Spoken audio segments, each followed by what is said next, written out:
Okay, welcome everyone. It's Doc Smith here with my friend Jeff. What's your last name, Jeff? Dietrich. Jeff Dietrich. So we're here having a conversation today under the joint philosophy that healing is free. It's not easy. It takes work to meet nature halfway. However, when we do that, we are able to heal from just about anything. And today we're specifically talking about a practice that is very normal in our mainstream, along with many other practices in our mainstream that are not really good for us. And I've got my friend Jeff on here because he's actually got some experience with this issue and with helping people to restore the health that is lost from this practice, which is called circumcision, or what I would prefer to call genital mutilation, infant child genital mutilation, basically. So it's a religious ritual that's become scientific. And Jeff, you've got some experience with helping out with restoration here. Would you tell me about that? Tell me a bit about yourself and Yeah, sure. Yeah, so I grew up in a Christian school, Christian church, and the normalization of circumcision made me never question it. And I was an adult before I ever looked into it. And a few years ago, I heard about foreskin restoration through a guy named Ron Lowe, and he ran a internet forum and company that sold products to restore foreskin. And I saw a famous picture of him at a New York City Pride parade, and his penis looked totally intact. It looked totally normal, and well, I should say intact instead of normal, because in America circumcision is normal. But anyway, so it kind of just stuck in my mind for a few years, and I came back to it recently. So starting last year, I decided to buy some foreskin restoration products and try them out. I was in an injuries period of competitive triathlon athletics and decided with this downtime, I might as well try something new. So I did some research and I stumbled into Mantor Restorer products. And I'm also using another product now that I want to share. But yeah, basically, it's a little tricky at first to start using them because if you're cut tight and you don't have a lot of skin, it's hard to get the devices on. But once I got them on, I became addicted. I was doing it every day. And the benefits I've had are absolutely amazing. And it's inspired me to reach out to my friends and family and people on the internet and encourage this and just give some inspiration and hope that restoring the body to its natural functions is possible. So yeah, I've had really, really great results. Most of my results came in the first 3 to 4 months, and I'm at a year now. Progress has slowed, but I would estimate I have about double the sensitivity as before I started. And now that I have extra foreskin, I have that gliding action, I have that mobility. So masturbation and sex is much more enjoyable, much more comfortable. And there's physiological benefits too, just being in a natural, protected, comfortable state in day to day. So it's really, really helped me, and I encourage other people to give it a try. Part of that, go ahead. Oh, I was just I didn't have anything. I was going to let you keep going, but continue on. Part of the what? So that's the healing part of it. But I will warn that it may bring up some of the traumatic elements of circumcision. I felt like the more improvement I got, the more heartache and sorrow I had from what was taken from me. So to address that part of the healing, I started doing more research, following intactivist groups and creators and learning more about it. And I made a documentary on circumcision. And I try to cover every aspect, the stuff you mentioned, the the religious rituals and how it became mainstream medicine. So it's an incredibly deep topic, but I think everybody could benefit, all circumcised men could benefit from getting some of their foreskin back with restoration. So I would recommend starting out with a dual tension device. And this is a Mantor Restore dual tension device. There's lots of them on the market, but I think this is the best one. And basically how it works is the glands of the penis goes here, and then this gripper right here snaps down onto the foreskin that you roll up. And then over time, you begin tensioning this up higher and higher and higher. And this bell hopper here locks it in. So on a typical session, you might have a stretch like this, and then that provides inner foreskin stretch and some outer. But then once you use a lanyard like this and hook it onto the hook, put this around the neck, it's stretching all the skin on the penis, the inner and the outer. And I wear this under my shirt at work. It's very discreet, and I would do this a few sessions per day. And within 3 to 4 months, I had some coverage of the glands when I was flaccid, and got all those benefits I was talking about earlier. Wow, that is crazy. I never even knew that there was products like this out there. Yeah, it's surprising. There's actually like 14 or 15 different companies that make products. Some of them look more homemade and stuff, but I think this is like the most professional looking, and they have tons of parts. So like I actually progressed to the longer rods. So I ended up maxing out this rod, and that is a big stretch. But the thing about skin and foreskin in general is it's going to contract back down to a more normal state when you're not using the device. So it looks extreme, but it's really not. And now I've progressed to a different type of device, which I like more because it's more comfortable and there's no fatigue limit. So I can wear this for like 3-hour sessions, 4 or 5-hour sessions, whatever. And also this is more stable. So like I can do activities with this. I can work out, I can walk, I can get up and down, move around. So this would be really good for people who live an active lifestyle. And I'll show you how this one works. It's a little different. So these two are the same. I just rolled this one up to show you how to put it on. But basically, if this was the glands, you'd put that there. And then if this was the foreskin, you'd roll that up past like that. Hold on. There we go. And then this part would completely roll down. Give me a second. There we go. Wow. So you might be able to see that difference there. That would be the glands. This would be the skin. And then you tension this whole system with the strap that comes with it. Either lanyard, around the shoulder, around the belt, either way. But what's really cool about this system is this is the same one, but it has a balloon, and you can inflate it. There we go. So this is pretty unique because you can get more stretch outwards and upwards with this system. And like I said, it's a lot more comfortable. So like with this, you're going to have a limit of about an hour, because after a while you get a small pinch right here and have to take it off. So I would do a few sessions of this per day. Whereas this, I can put it on and leave it and forget about it. Wow. So yeah, I really like these products. I did a couple reviews on my YouTube channel to try to get the word out. And I also wrote a 7-page ebook with basic regiments and, tips and tricks and stuff. And that could help anybody get a jump start. Do you have like a website? What's your... So I have a YouTube channel called Restored Members, and my ebook is linked on the bio there. So it's the handle is at Restored Members?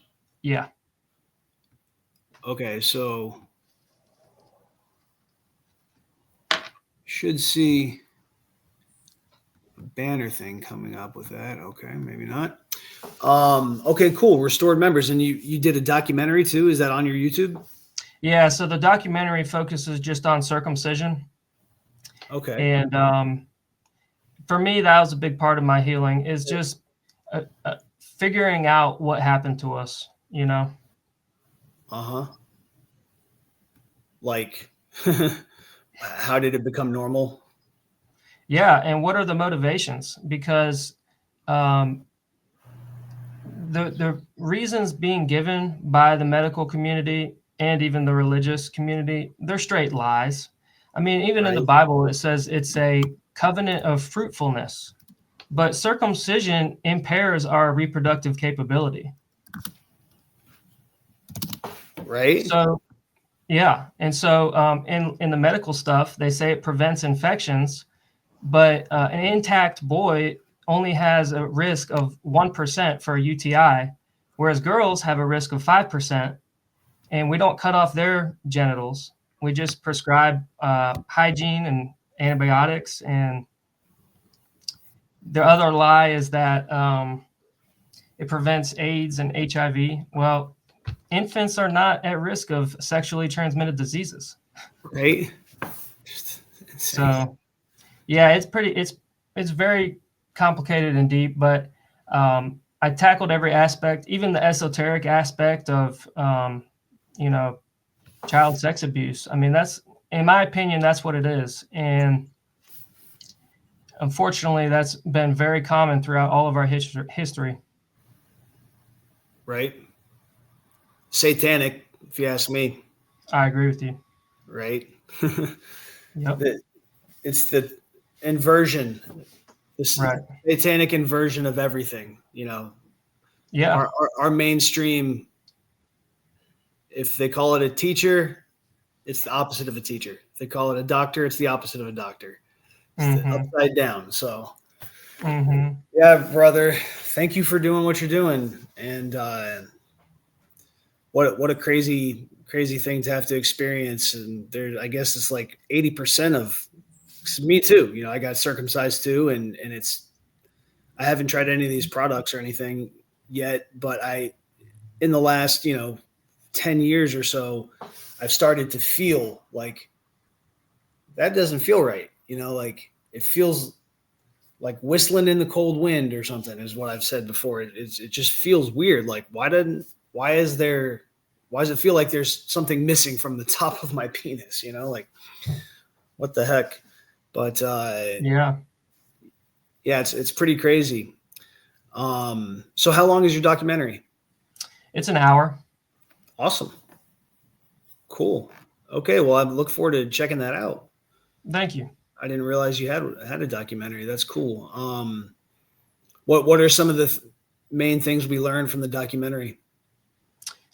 Just like dispelling the myths and digging down and finding the real motivations, the medical motivations, the religious motivations. Because like I said, the stated reasons are very, I would say, surface level, and they're lies. And the real reasons take a little bit of digging. Yep. So what are the medical reasons? Well, it's a $6 billion a year industry.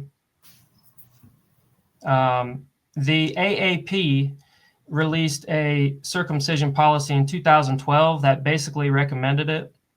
And due to my research, I found some Freedom of Information Act requests that basically indicated that 5 years prior, the CDC pushed the AAP to make that statement to get more insurance coverage of circumcisions for profit, basically. So a lot of states in the US had already dropped Medicaid and Medicare coverage for infant circumcision because they said, hey, this is not necessary. We shouldn't waste taxpayer money.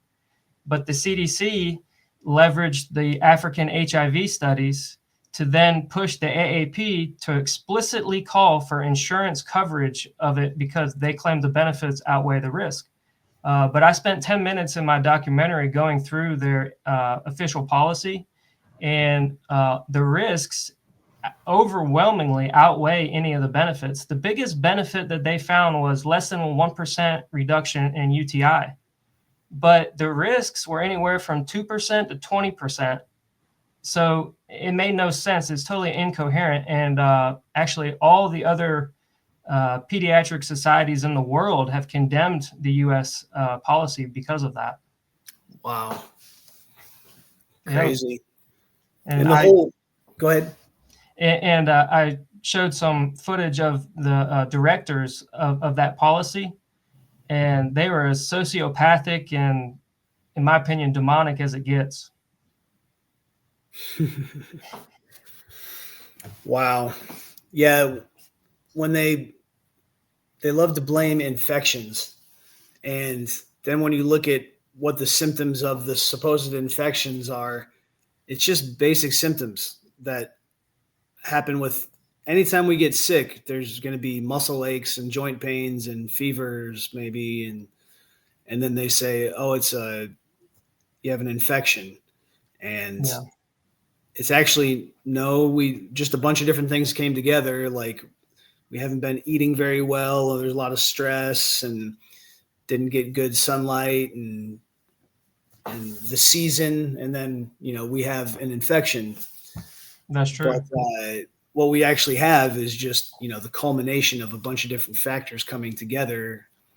And so they're, when they say, oh, it's a urinary tract infection, that is the thing that we're guarding against here. It's like, no.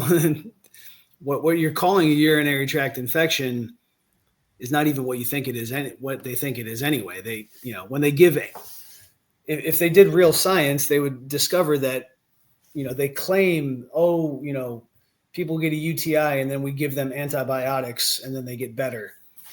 And if you look into those studies, that's bogus. Mm-hmm. They don't do real controls. They don't do any other treatments. You know what I mean? Like the type of work that I do, you can see in the background screen photo thing there, the scene, that's me working on a person out, in their backyard on the ground, in the sun. Mm-hmm. That's how I do my sessions with people. I'm getting ready to work on somebody here right outside on my porch. And I've got a mat laid down. And so that's how I work on people. And I do the same thing every time, basically, no matter what their symptoms are. If they have a headache, tummy ache, joint pains, whatever their symptoms are, I basically do the same thing, as long as they're not urgent symptoms, obviously.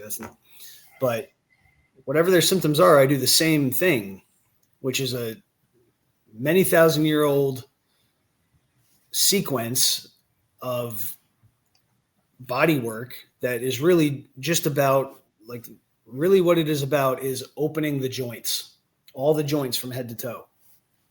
And there's this incredible thing that happens when we open up all of our joints, which is any pain that we were feeling starts to go away, or it's already completely gone by the time we've opened up all of our joints. It's this amazing thing that happens, whether it's mental, emotional, physical pain. Literally, it can be pain in the neck, like, oh my God, my neck is in such pain.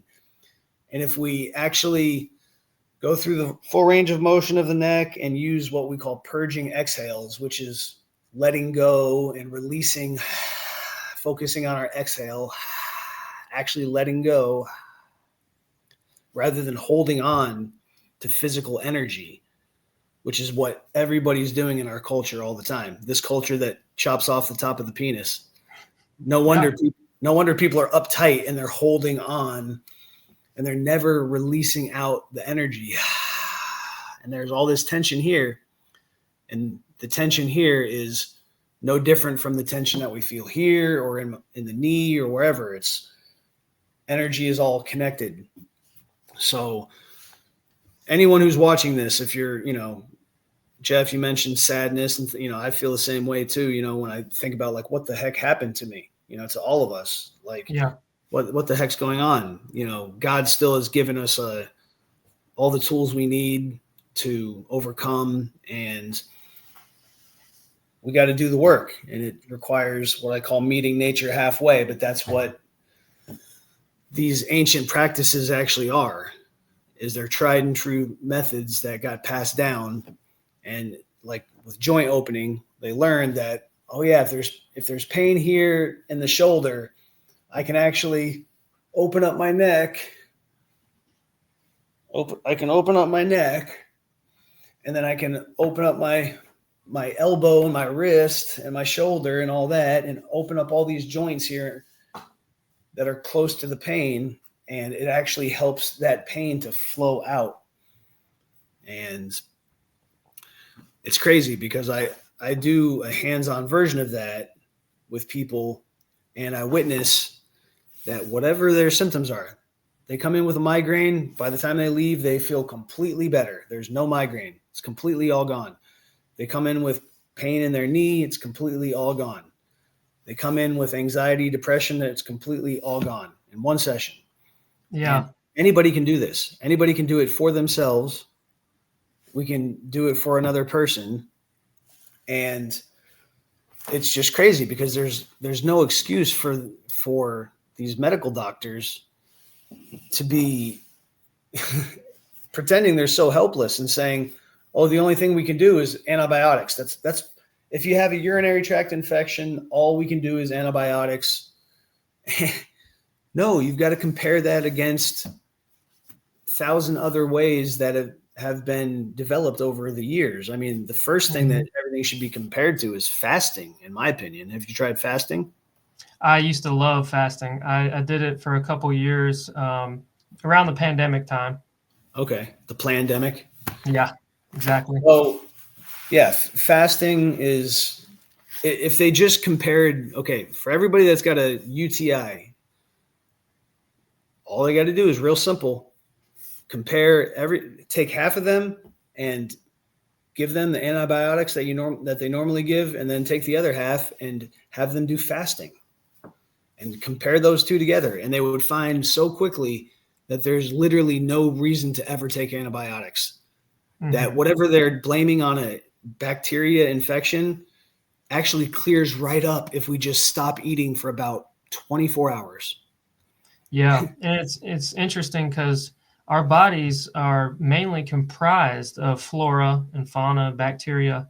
And Right? so it's more about having the right balance. It's more about feeding the good bacteria instead of trying to kill everything with antibiotics. Exactly. I had to take some antibiotics last year for a swollen lymph node and ear infection from swimming. And during that time, I also took probiotics and enzymes to try to boost the good stuff. So, at a minimum, doctors should be saying, hey, we're going to give you this antibiotic, but you need to take some probiotics as well and prebiotics to try to balance out and counteract the negative that we're doing. But yeah, like you said, it's just it's a total crapshoot with the main medical system. And I hit rock bottom about 10 years ago. I had all types of problems. I mean, I had frozen shoulder, I had swollen lymph nodes, I was stressed out from college. And I went to so many doctors. I went to the Mayo Clinic, and I was getting nowhere. I mean, nobody was helping me. And I went to a massage therapist, really good friend of my family. And that was the first time anybody had ever actually touched my pain. And within a few sessions, I was cured. And it really broke the mind control for me. I was like, there is so much in this world that I've been lied to about, but I also had to take responsibility for my own health. And that's exactly what you're talking about. The healing is free, but it has to be our decision to do the work. Got to meet God halfway. Yeah. The most efficient, the easiest way, the way that will transform the most symptoms to health, the most transformational, the most deepest, profound changes that we can possibly do. It begins with the breath. And it must include the breath. The breath is the master key. And the word spirit comes from the Latin spirare, which means to breathe. So our breath is really, to me, I call this a spiritual scientific practice that I teach people. And the main foundation is what's called Taoyin practice. It's a part of traditional Chinese medicine and Taoist culture, and it goes back thousands and thousands of years. And to me, it's like a science of believing, of understanding nature and God and everything. And they basically meditated and prayed for hundreds of generations in a row. And, you know, there was no light bulbs. It was dark for the whole night. And, you know, and all they had to do, there's nothing else to do except meditate on the great questions of, you know, what is this? What is pain? What is health? And what is the body, and what is nature? And they received this wisdom, this information through prayer, and it was revealed to them. Like all this very specific scientific information that anybody can experiment with anytime we want. And there's 12 organs in the body, and 6 of them are what we call yang organs. They're masculine organs. They come from the sun or from the sky, and it's energy that comes. It's energy that is like what we see in nature. It's either energy from metal, water, wood, fire, or earth. Those are the 5 elements. So there's masculine yang organs coming from the sky down to the earth, and then there's feminine yin organs that go from the earth up to the sky. So there's 6 that come down and 6 that go up, and think of them like rivers of energy. Yeah. And then the organ is actually like a pool of energy where it pools up, but it's all connected to the rivers, right? Yeah. So they have the exact maps of, you know, exactly where that's what these acupuncture points are, right? Okay. So, you know, like the urinary bladder meridian, for example, it enters right here. It comes from the sky and it enters right here, and it goes up and over and all the way down both sides of our spine. And there's 2 different lines, and then it goes down the center of our legs, and it goes out of the pinky toe. And then so that's urinary bladder. And then that's the yang of water. And then the yin of water comes up the center of our foot and goes up the inside of our legs. And the kidneys are the yin of water, and they come up to about here. Wow. So that's for every element. So metal is large intestine, comes from the sky down like this. And then lungs comes from here and goes out of our thumbs up to the sky. So that's metal. And then water is urinary bladder, and kidneys coming up from the feet. And then wood is gallbladder, enters right here and goes like this and goes down the side bodies out of the 4th toe. And liver comes up the lateral side of the big toes and comes up to here. So it's metal, water, wood, fire, earth. That's what all of our organs are. And so they conceived of our body not as a separate thing, right, but as literally connected, tied to earth and sun and sky, right? And so what health is when these energies are freely flowing, right? The energy from the sky goes straight down through our body, flows right through easily, and goes into the earth. And the earth energy goes right up through, flows through our body easily, and goes up to the sky. But dis-ease is the million different ways that we hold on to it here. And we create it. It's always us creating it. And the first and foremost place that we create it is right here. Because all day long, we're breathing. That's what everybody's doing all the time. Okay. And we're either doing it the way we do it either creates more disease symptoms or it creates more health. It's one or the other. And it's a huge difference. It's the difference between letting go and releasing. And think of that on the spiritual level. So the breath, spirit, physical level is actually literally letting go of the air and not holding on to any actual air and not having any tension around the mouth at all. That's the letting go, that's physical. But then there's also the spiritual aspect of, oh yeah, I'm letting go and I'm letting God, right? Let go, let God. Every single breath out, we can actually practice that letting go. And when we do, we start to release and relax and the stress goes away, right? And then on the inhale, we can practice receiving instead of taking. There's a huge difference, right? So almost all the breath work coaches out on the internet, I don't like what they're saying. They're teaching the wrong things. First of all, the idea that breath is work is wrong. It's the one thing that's not work, and it shouldn't be any work. If we're doing any work at all with our breathing, that's the problem. It's the one thing that is a gift to us. We do it involuntarily. It shouldn't take any of our energy, or it shouldn't require any energy output to breathe, really. So rather than taking the breath, which most people do it, and it looks like this. You see the shallow muscles, and we can hear it. Like I'll see breath coaches out there, and they'll say, take a deep breath. I never tell anybody to take a breath. I want people to stop taking a breath and receive breath. Wow. I like that. So think of like out at the ocean, the waves are just coming in.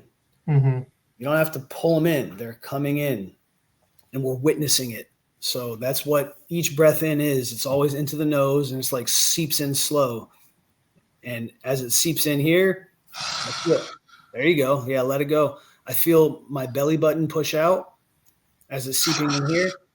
And I feel my belly going out in all directions, to the sides, to the back. I feel my perineum relaxing, releasing to the ground. And then on the breath out, I send the crown of my head up to the sky, flatten the back of my neck.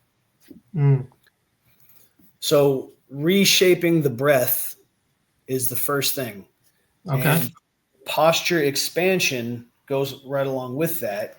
And if we have this can be a soccer ball, a basketball, a weightless ball of any kind, or I have 14 pounds right here.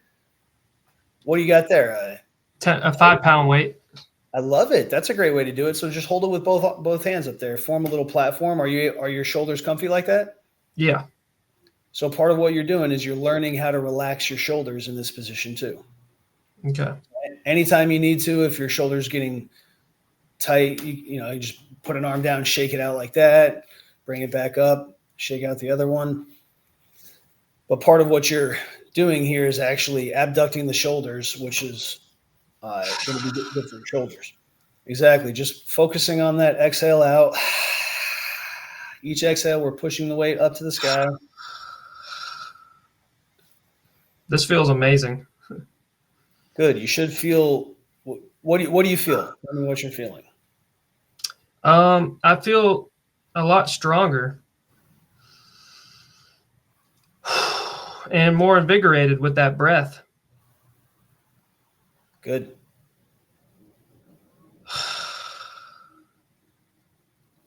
I've been watching your stuff for at least 6 months, and I love how you integrate body work with the Jing.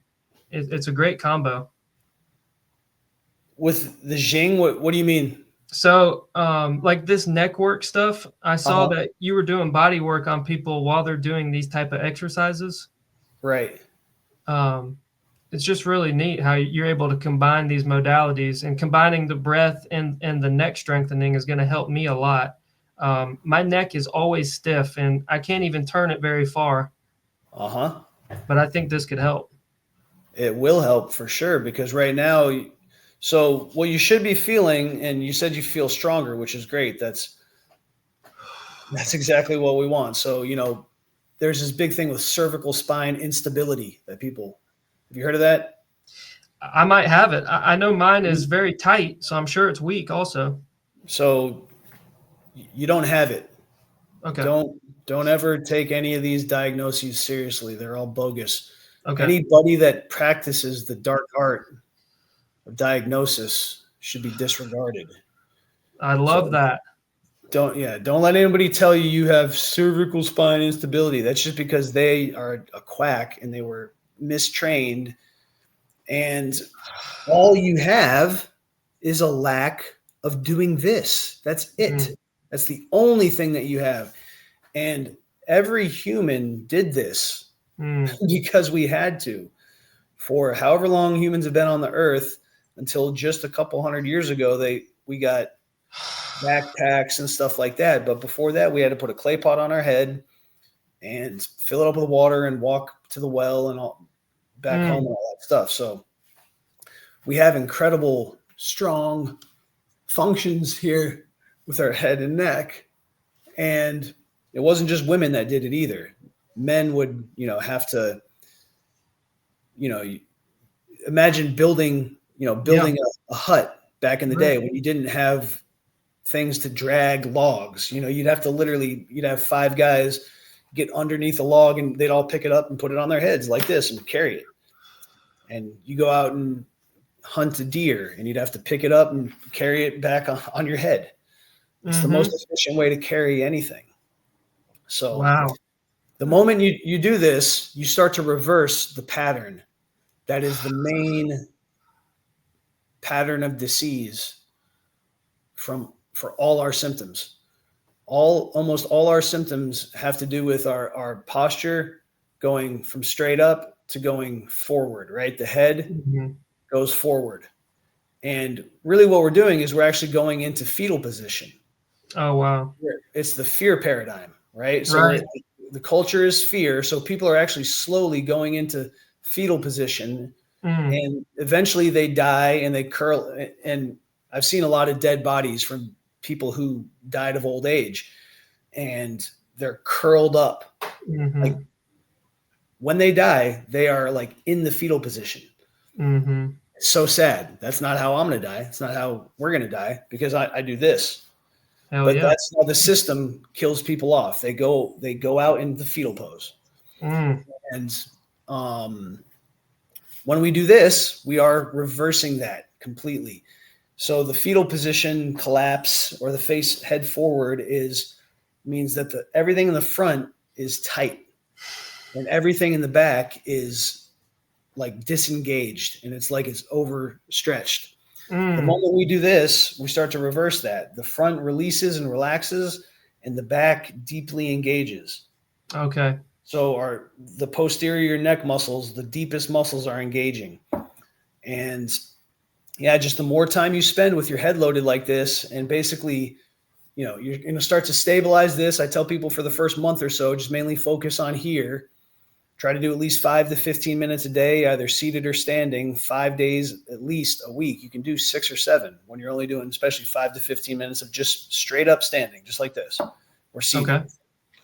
And after the first month or so, then you can start to do some of these, when you're ready, you can start to do lateral sides like this. And of course, eventually, you can add basically all full body movements. I do my squats, basically my lunges, everything. I walk miles a day like this too, because I have 2 dogs that I walk. Wow. So, but hey, I've got to actually run, my friend. This has been great. And I'm glad I got a chance to show you that too. That'll help us.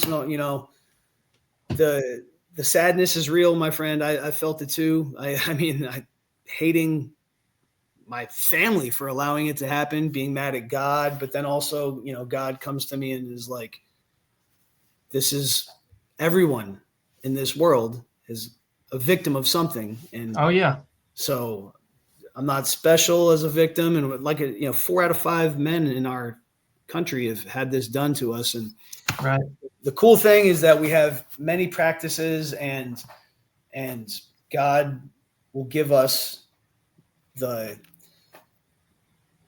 peace and the healing that we seek. And thank you for showing me some of the things that you've learned on your travels, Jeff, on your thank you path. Well, thanks for helping me share the message. And encouraging other people to try it. And I think what's helped me is deciding to be a survivor instead of a victim. Yes. Amen, brother.